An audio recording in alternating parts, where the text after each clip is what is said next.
Hello, welcome to the final office hour for the first week of the Introduction to Data Science module.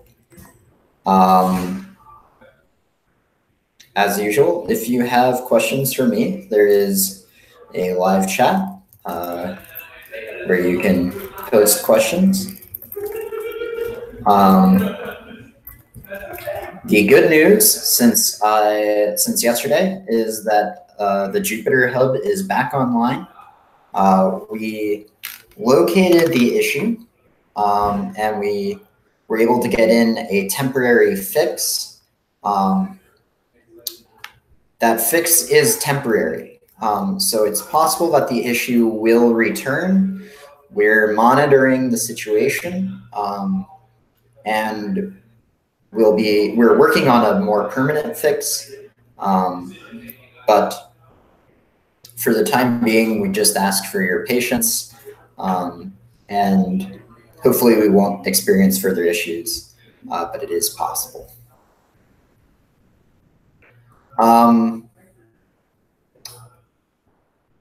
Okay, there were a few questions I wanted to show a few more things just to highlight a few additions or changes on the JupyterHub server.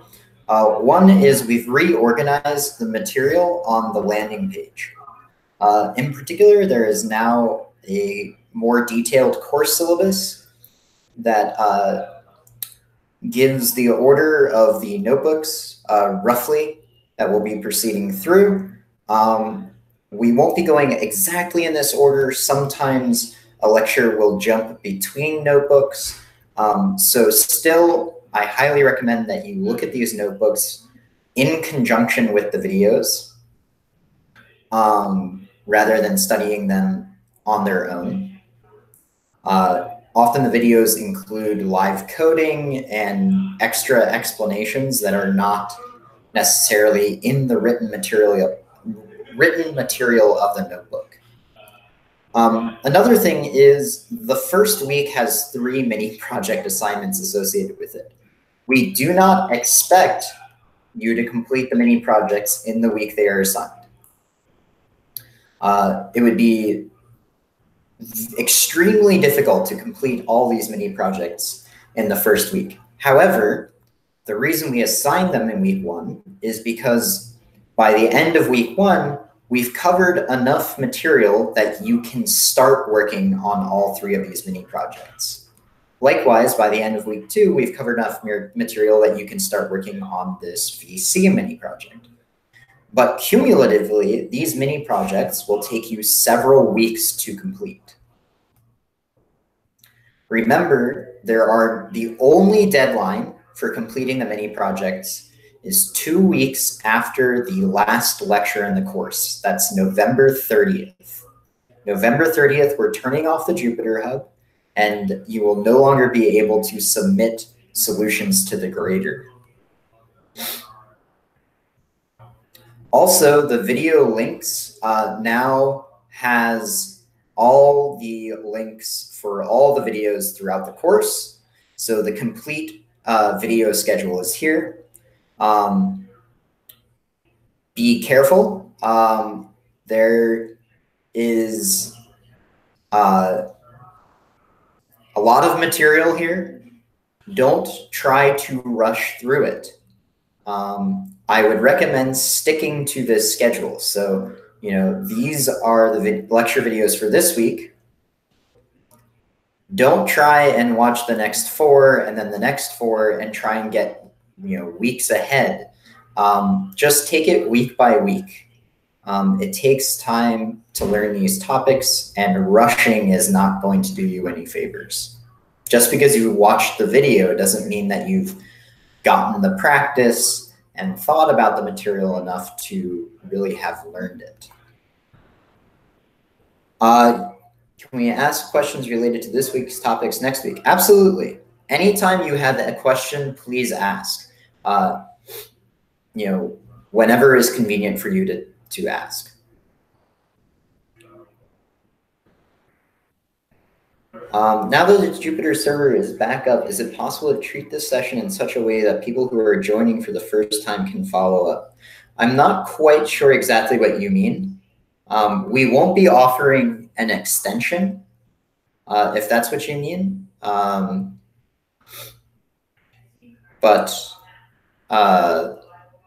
Yeah, if you mean something else, please clarify.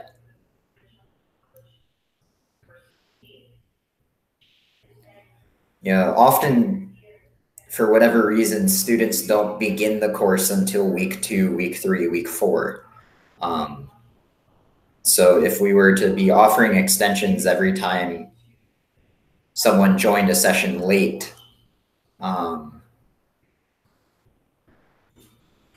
we would never close the session. I understand there have been some difficulties, but it's an 8-week course. 3 days is probably not going to make it much of a difference. In fact, if you count the extra 2 weeks that you have to continue working on the mini projects, it's 10 weeks. 3 days out of 10 weeks is not such a big deal.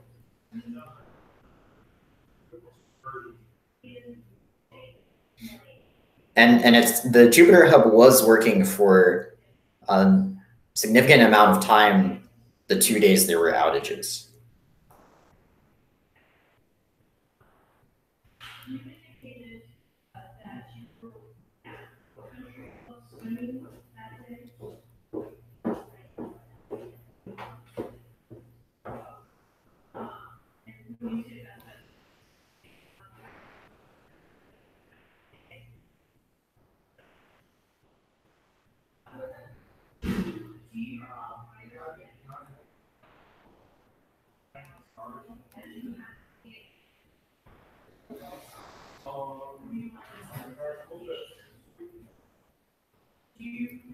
So there's a number of new questions on the discussion board. I will, as usual, keep looking back at the live chat in case you have additional questions that you would like for me to answer now, during the office hour.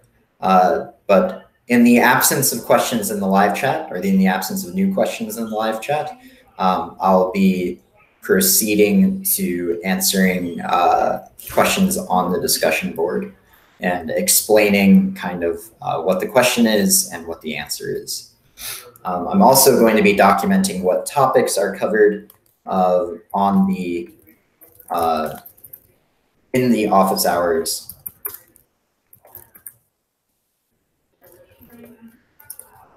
In the video description. So if someone has a question about exercise 1 of the IP mini project, which challenges you to assemble a list of Mersenne primes.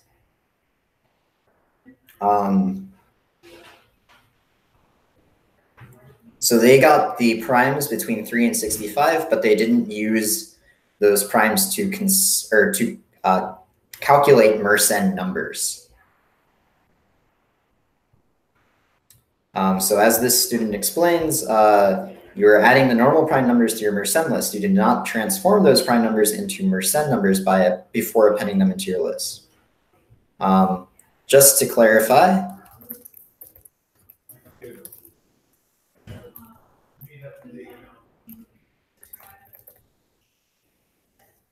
Mersenne numbers are numbers of the form 2 raised to the power p minus 1. We want the Mersenne numbers for powers p, where the values of p are the prime numbers between 3 and 65.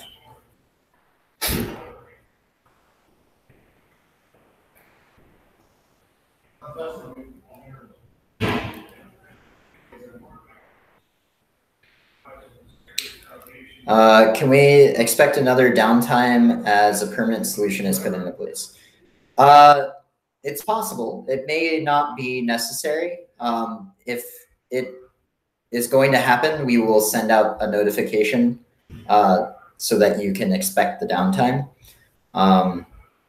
We'll try and do it at a time that's least disruptive, based on the logs of when students are logging in and out. We're not certain that we're going to need another downtime to put in a permanent solution.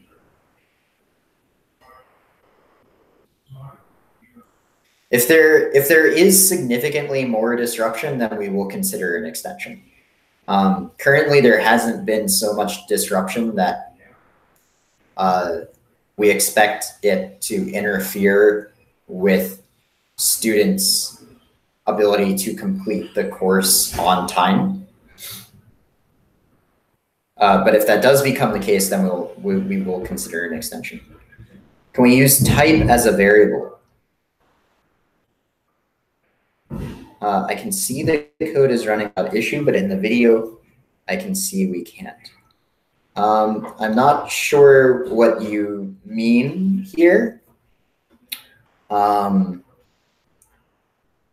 you mean like, can we use the word type as a name for a variable?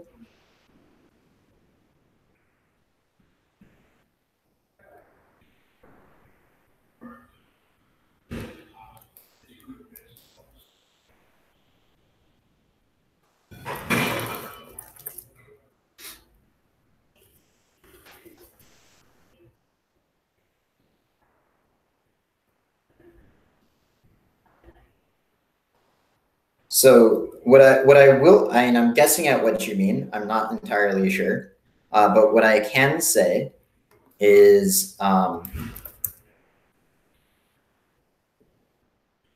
what I think maybe you're asking is,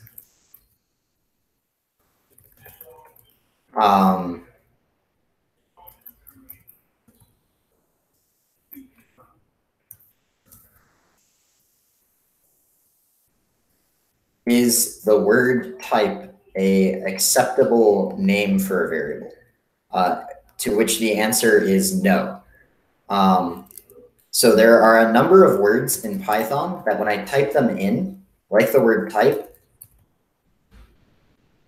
or list or true, these all turn green when I'm typing them in. And that's because they are protected words in Python. They have some meaning defined already. Whereas things like, the word word does not. And in fact, if I try to evaluate the word word, I get a name error because the name word is not defined. So none of these should ever be used as the names of variables because you will override the intended meaning of these words. List is used for creating lists. If I make a type of a variable, so this list is of type list. But if I were to create a variable called type,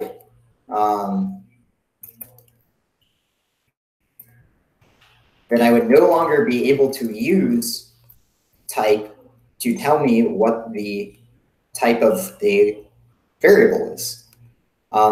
So these words that are in green, you see here it's green, should never be used as names for variables because you are overriding important fundamental functionality in Python.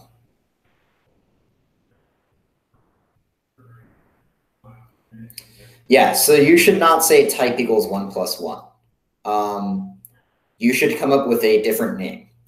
Any name that shows green, you should avoid.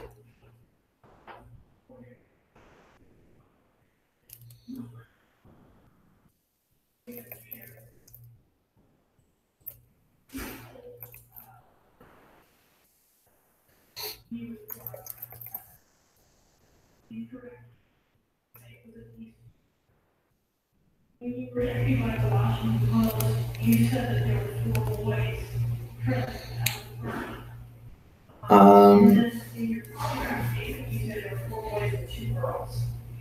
When you say 2 girls, was that you put another, or was that 2 other girls? That was me and 1 other girl. And that other girl's name was Cleveland. All right, there's a number of good replies here.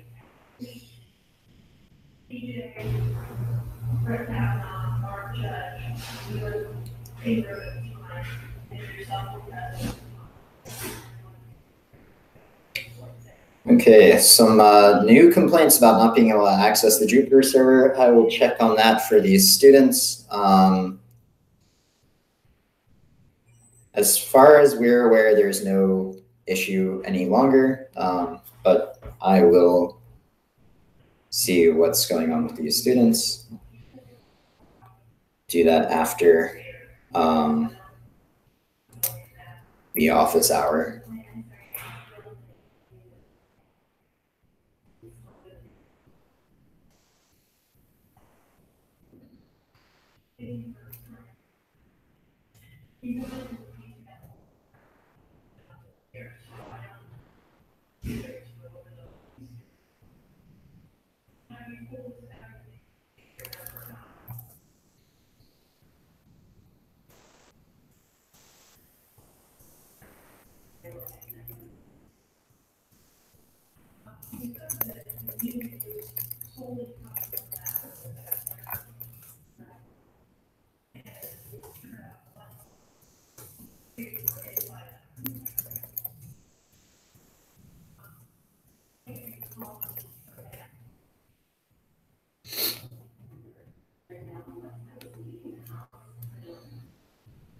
Okay, great.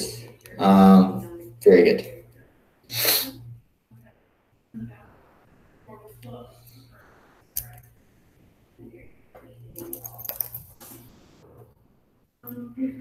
In your letter, you said that they went downstairs that they were talking about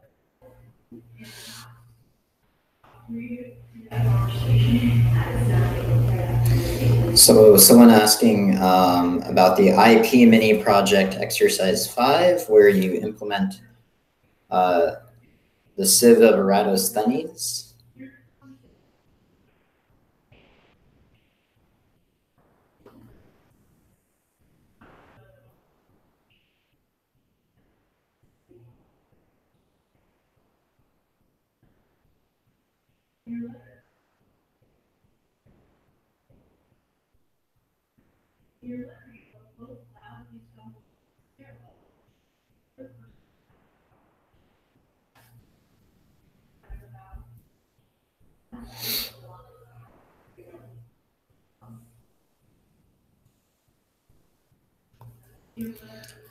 So this is a very long question.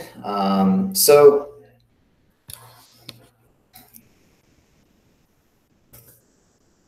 this is a question of how does the Sieve of Eratosthenes work, essentially. So the Sieve of Eratosthenes is a method, an ancient method, in fact, for finding prime numbers. There's a very nice Wikipedia article on how this method works. Essentially works by saying, I know 0 and 1 are not prime. So the first possible prime number is 2. 2 is in fact prime. But I know any multiple of 2 is not prime. So I essentially remove all the multiples of 2 from the eligible prime numbers. The next number that's prime is 3, and all of its multiples are not prime. So 6, 9, 12, 15. You can see anything that wasn't eliminated as a multiple of 2 is now eliminated in green as a multiple of 3. And I can proceed through the numbers, skipping those that I have already marked as being multiples of some previous prime.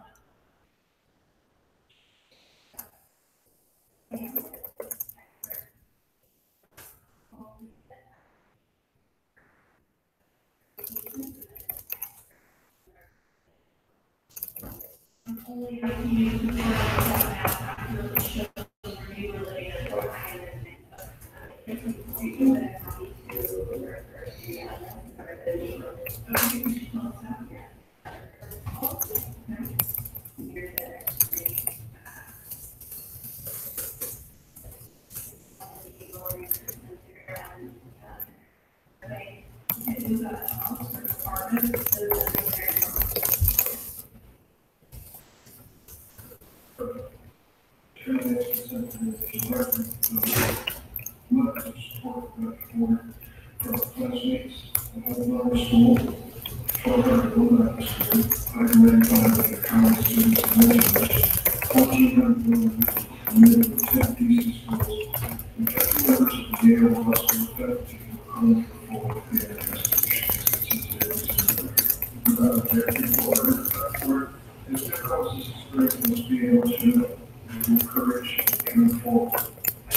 So that's the way the algorithm works.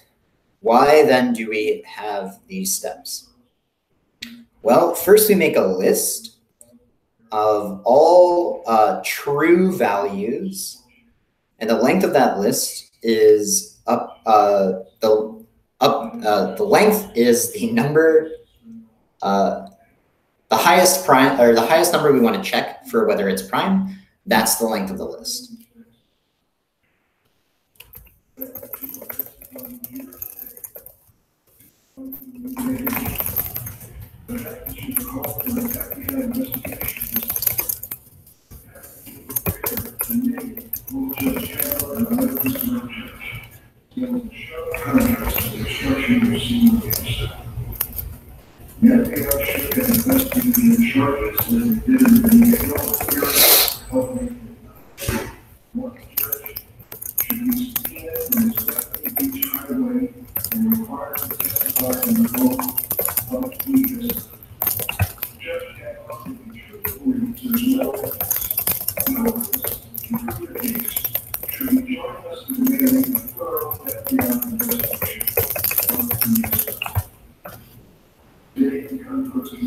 So the first step is essentially saying 0 and 1 are not prime. That's why the first two values are false. And then all the other numbers are potentially prime. We don't know yet, but we are initializing them as true, as being prime. Mark false now for a number p marks all the multiples, 2p, 3p, etc., up to n as being false.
Okay, step 3, find next. Find the smallest true element in a list which is greater than some p, some value p.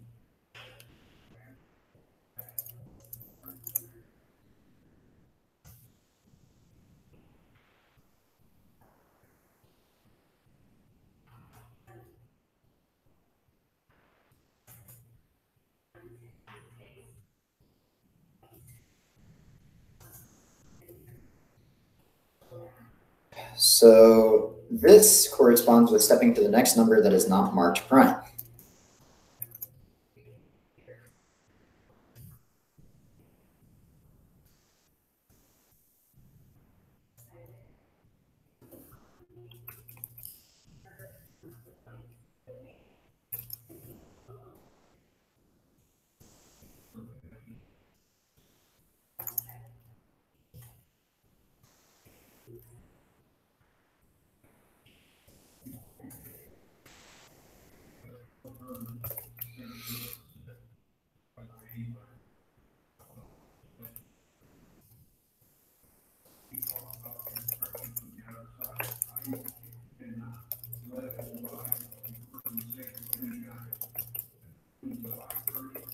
So this corresponds with stepping to the next number which is not marked not prime. Otherwise, in other words, being marked as prime.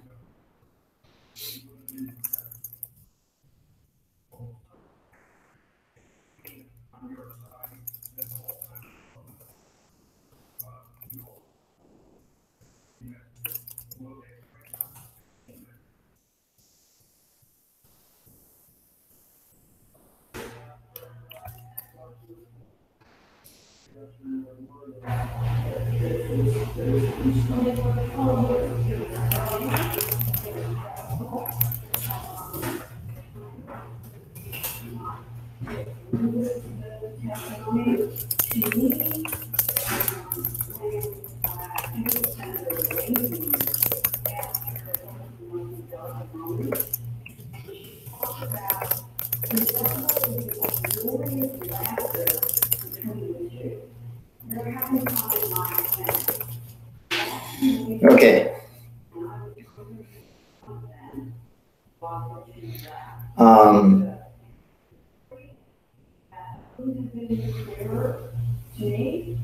What does mark false mean? Am I supposed to make the last value of a Boolean list become false? No. That's not what's described in this instruction. Mark false should, so we would have, first of all, false, false, true, true, true, because the first two values here should be false from list true. So we would start at index 2, and then we would go at steps of 2, marking things false. So this would be true, but this next one would be false. So in this case, this does actually work, but it does not mean that the last value necessarily becomes false. It's just, we're just stepping through the list in step sizes of 2.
So he also asked, how do I implement step 4 essentially?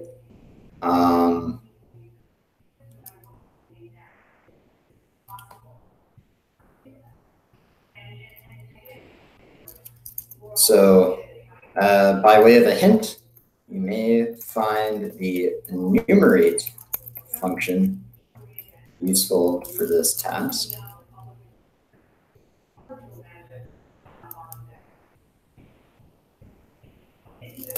Which turns a list like false, false, true, true, false, true, into a list like 0, false, 1, false, 2, true, 3, true, etc.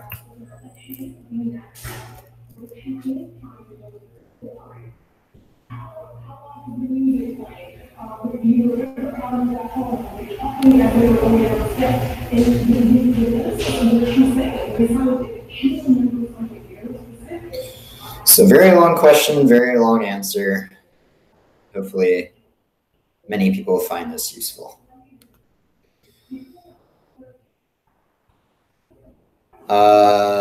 November 30th,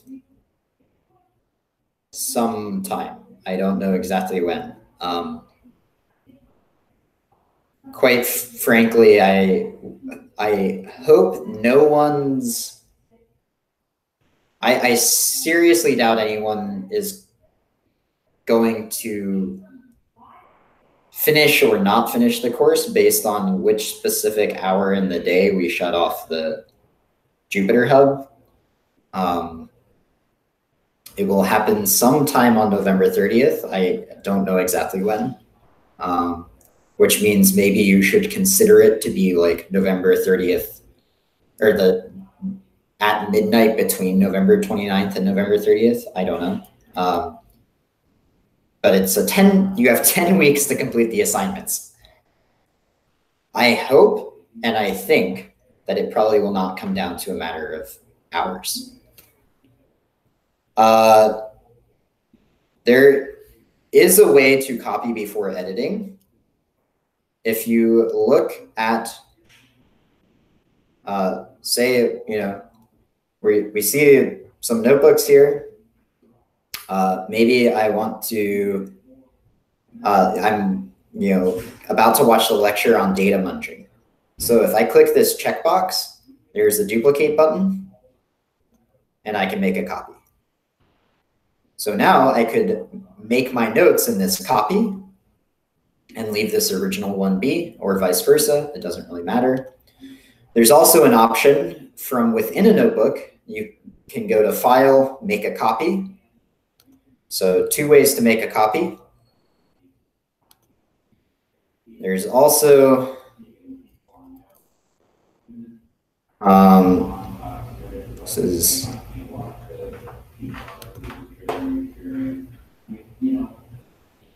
there was also a question on the message board about the same thing. Here it is. So you can also have a look at this, which shows a method for getting a fresh copy of the modules. And that works as follows.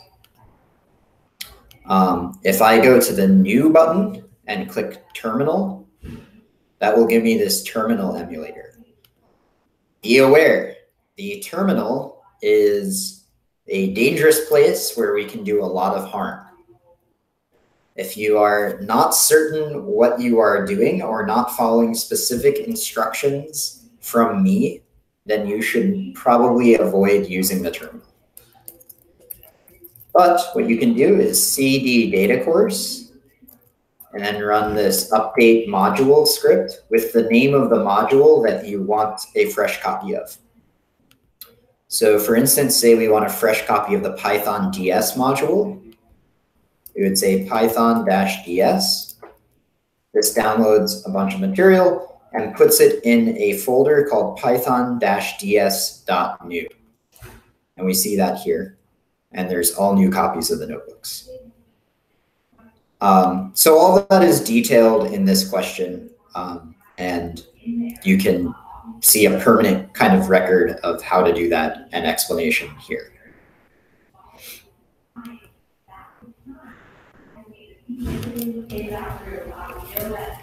I highly recommend making copies rather than relying on what I just showed. It's much easier to make copies and has a little less risk associated with it.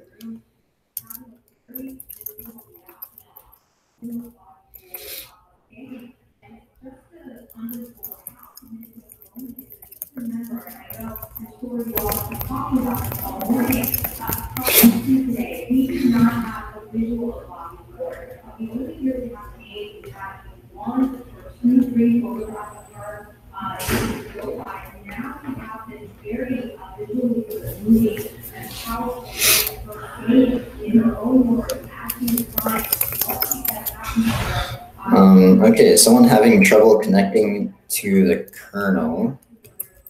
I'll just investigate this real quick because it should be fairly easy.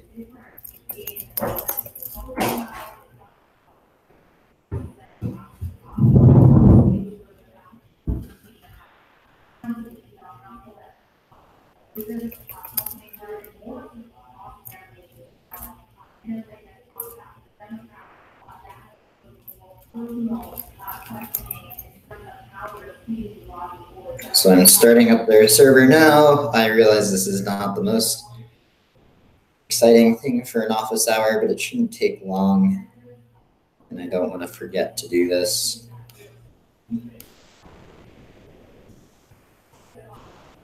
Okay, I connected to the kernel fine. No problems. So there are a number of things you can try if your notebook is not working correctly or appears to be stuck.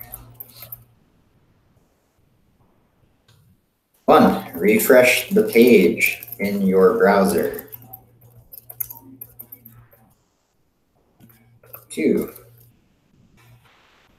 if the kernel is connected and running but appears stuck,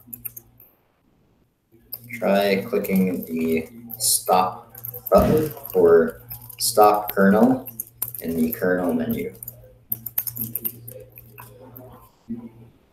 3, restart the kernel in the kernel menu.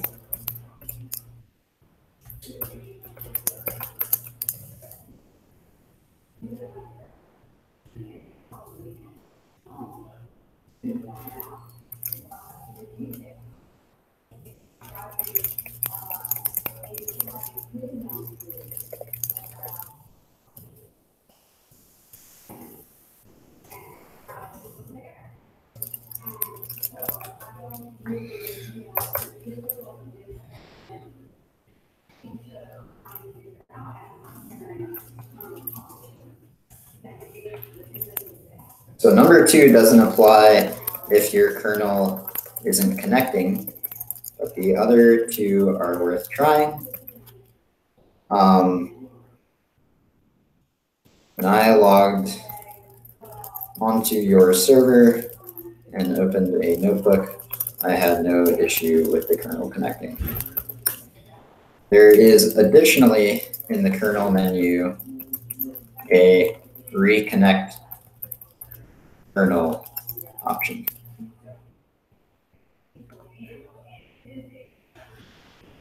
So there's this whole kernel menu in the notebook with options for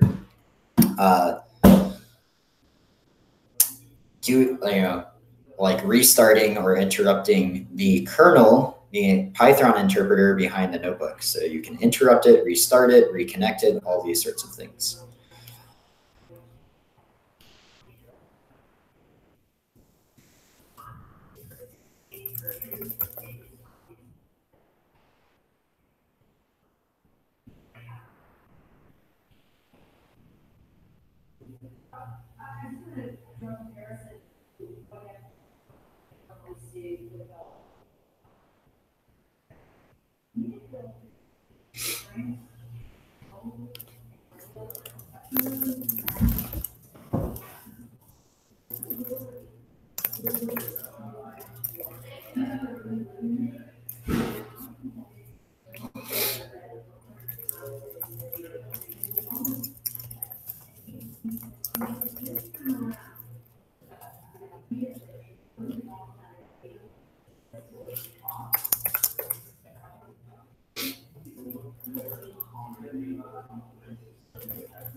So this is a classic example of what I call an XY problem.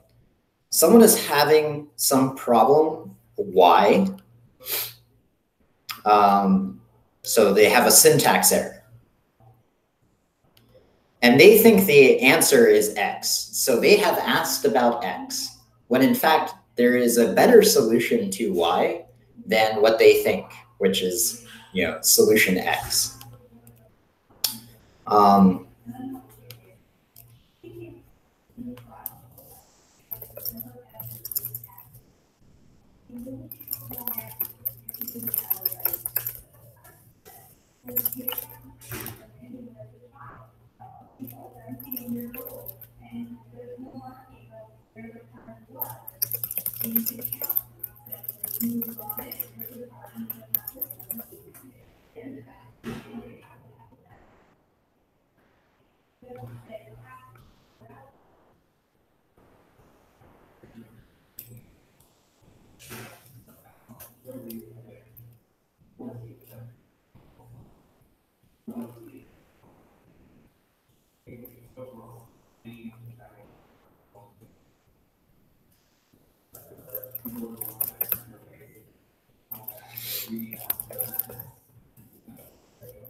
So this student has a syntax error, as the error message says, and there's traceback that points to where this invalid syntax is.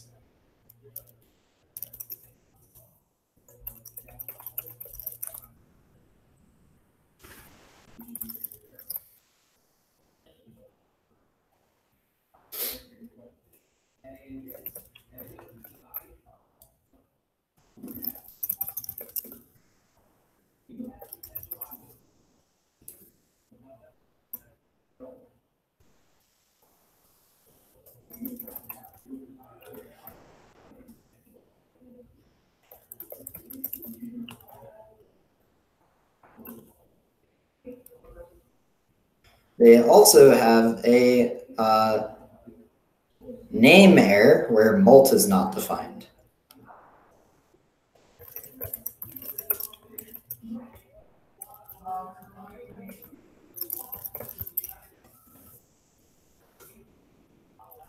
This means you have not defined the function molt, which you are attempting to pass to the grader in the line grader.score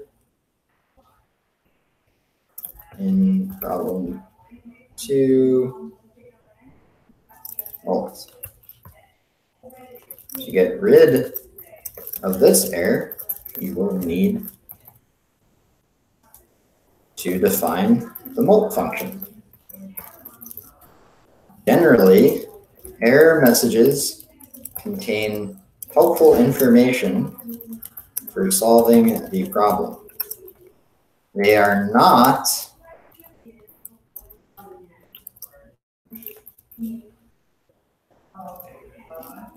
meant to make you think the problem is unsolvable and that everything needs to be thrown away.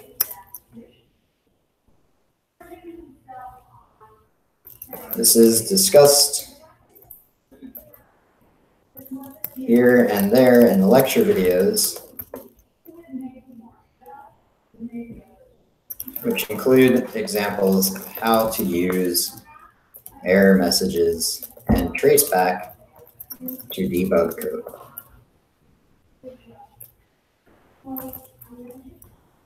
To answer your question about resetting notebooks, you will either want to follow the advice of the other student if you just need to restart the kernel.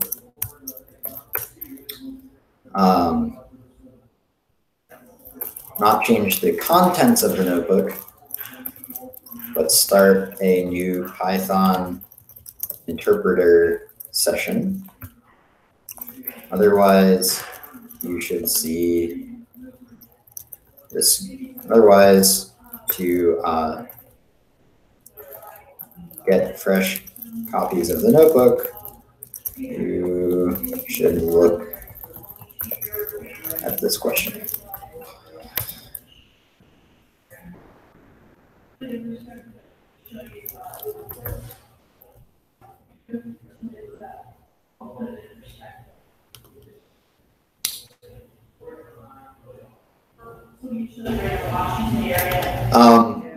Yeah, so I briefly mentioned this, but this is a classical communication problem that everyone should be careful about.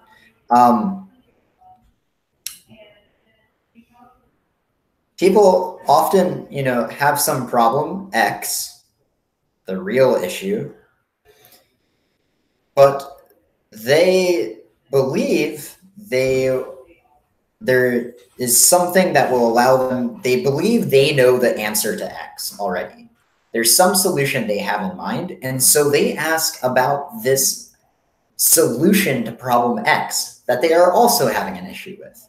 So they end up asking about something irrelevant to the thing they want to solve, potentially, rather than their actual problem. So if you're having a problem, do your best to make sure you're asking about the actual issue and not asking about your proposed solution to the actual issue.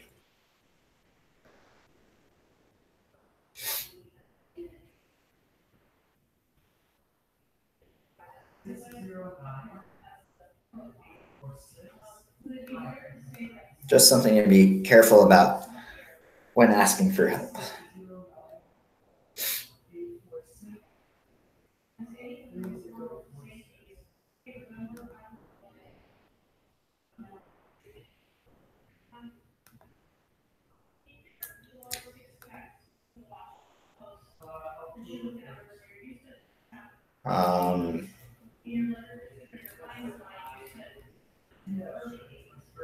So this is a duplicate of that other one. So I'm going to close this. Please try to avoid asking duplicate questions.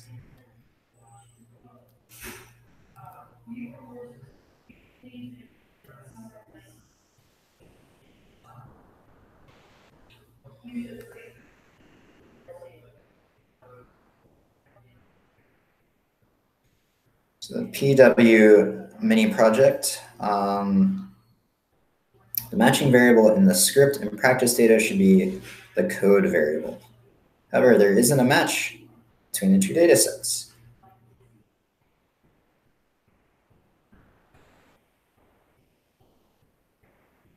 The script data does not have information on postal code.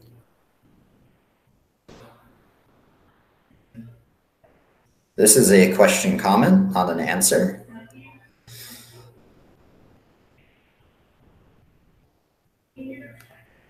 So as explained in the instructions for the question, so to give some reference,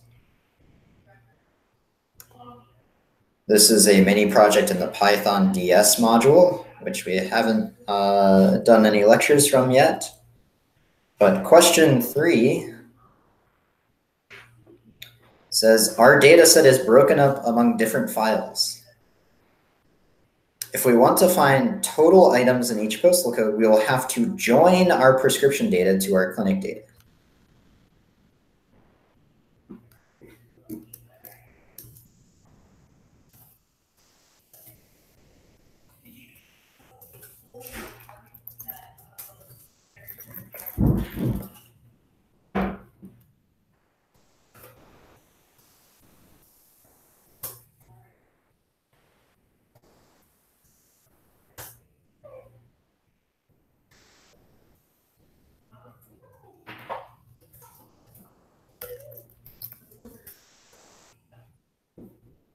And if you look at the data descriptions, the scripts data has a code designating the medical practice issuing the prescription.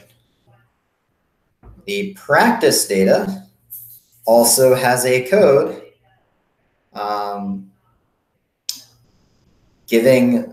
designating which practice is involved.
Now, what's wrong with this code? Why doesn't this do anything?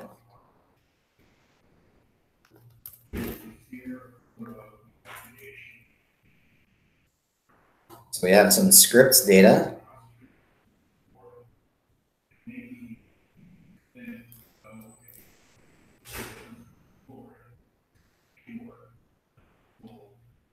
Just waiting for that to load in. Here it is. And we hope that there's some kind of practice in here with this particular code. Is there? I don't know. Perhaps not. There's 2 reasons that this could not be working. 1, there might simply be no practice with this code. That's a very simple answer. 2, this person did the following, which again, we should never, never, never do. Don't ever use a protected word in green as the name of a variable. This is a variable. We're declaring a variable that's going to be iterating over the scripts list.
So there's no reason that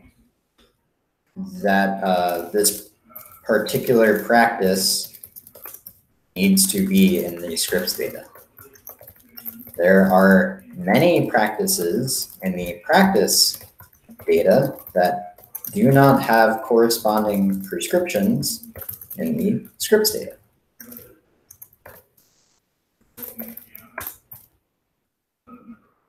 One last note about your code. We should never use dict as a name for a variable. Dict is a protected word in Python. Protected words show up in green highlighting. And these words have important fundamental functional meaning in Python. If we use them as names for variables or functions, then we will break that fundamental functionality, and many things will stop working as we would normally expect them to.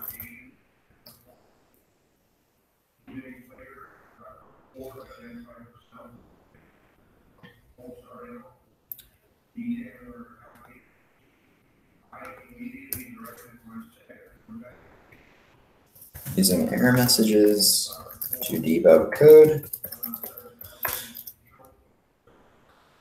Good joins.